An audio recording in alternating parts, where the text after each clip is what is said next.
Authenticity of Gospels.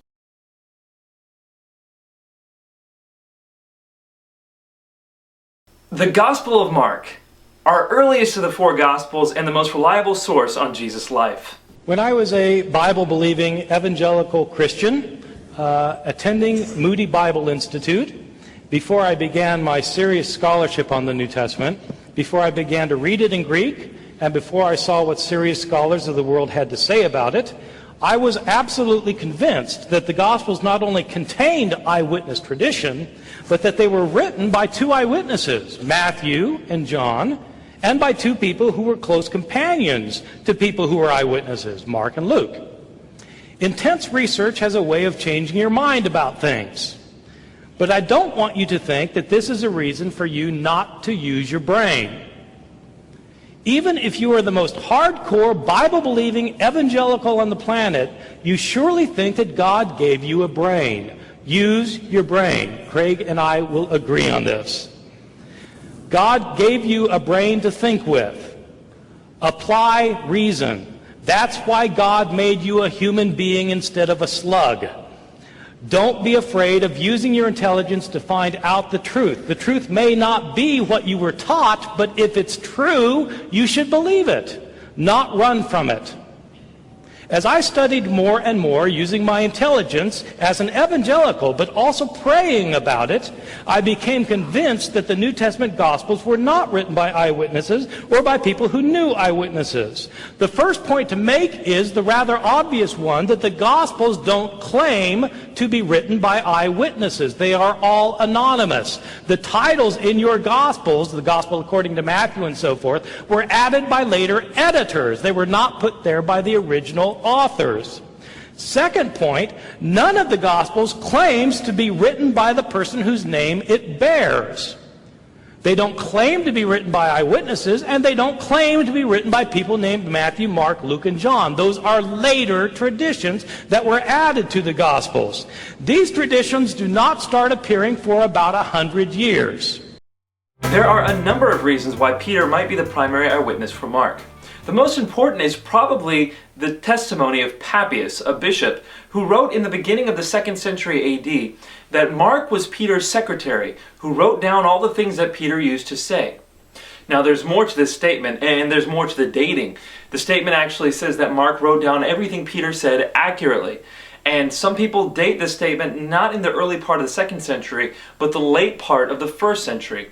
And if that's the case, we can actually trace this sentiment a bit further back, because when Papias is speaking, he says, "The elder used to say that Mark was Peter's secretary." In other words, there was someone, even before Papias was writing, who said that Mark was Peter's secretary. And so very early on in Christian history, we see that Peter is ascribed the characteristic of being the primary eyewitness for Mark. Some people think that there is an early church father named Papias who attests to the witness of Mark and Matthew, but in fact there are very solid reasons for thinking that Papias, who lived around the year 120 to 140, is not referring to our Mark or our Matthew. The first time anybody refers to Matthew, Mark, Luke, and John by name is Irenaeus in the year 180, 100 years after these books were written. My understanding of the Gospels, as they've come down to us, is that they were anonymous, and we don't know their names, and they're not built on eyewitness testimony. But the important point that I want to make is that even if the Gospels were written by eyewitnesses, or even if they did contain eyewitness accounts, that would not guarantee that they were accurate. Think about our legal system today. Are eyewitnesses always accurate in what they report? If so, why do we have trials that call in testimony more than one eyewitness? If eyewitnesses were always 100% accurate in what they report, we wouldn't need law courts. If we wanted to know what happened, we would simply ask somebody. Eyewitnesses do not always get all the information right. But even if they did, it wouldn't matter, because the Gospels of the New Testament don't claim to be written by eyewitnesses, and in fact they were not written by eyewitnesses.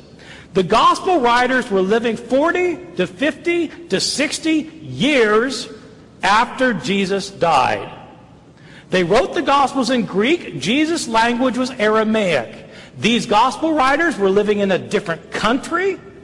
Decades later, where did they get their information from? They were not the followers of Jesus. They don't claim to be followers of Jesus, the disciples. They're written by later people, decades later, in a different language. Where did they get their information from? They heard stories about Jesus that had been in circulation year after year after year, decade after decade, down to the time that the gospel writers living in a different country, speaking a different language, heard the stories. What happens to oral stories when they are transmitted orally? They change.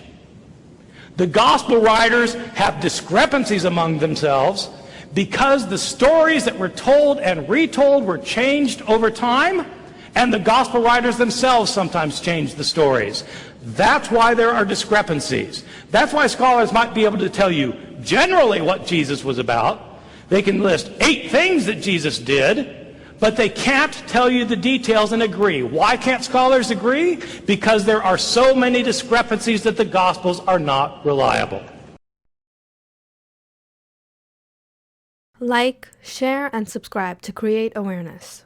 We are also available on Facebook, Google+, Twitter, and Pal Talk.